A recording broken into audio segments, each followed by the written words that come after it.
শিশু দিবস উপলক্ষে মেয়েকে নিয়ে আজ একাই বেরিয়ে পড়েছিলাম এই গন্তব্যস্থলে। প্রথমে মেট্রো করে আমরা পৌঁছে যাই কালীঘাট মেট্রো স্টেশন। সেখানকার 4 নম্বর গেট দিয়ে আমরা পৌঁছে যাই লেক মলে। লেক মলের 5th ফ্লোরে রয়েছে এই play zone, Simba play zone. এই গন্তব্যস্থলে আজকে আমরা পৌঁছে গিয়েছিলাম। চিলড্রেন্স ডে উপলক্ষে আমি আমার মেয়েকে এখানে সারপ্রাইজ দিই। প্রথমে রিসেপশনে টিকিট কাউন্টারে টিকিটটা কেটে নিয়েছিলাম, তারপর এখানে এন্ট্রি। তারপর দেখুন ও কীভাবে এখানে আনন্দ করেছে যথারীতি, দেখতে পাচ্ছেন। আরও সব সঙ্গীদেরকে পেয়েও ভীষণ আনন্দ করেছে এখানে।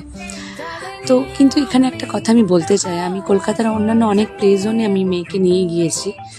তুলনামূলকভাবে আমার ব্যক্তিগত মতামত, এটা আমার মনে হয়েছে যে এখানে একটু টাকাটাও বেশি।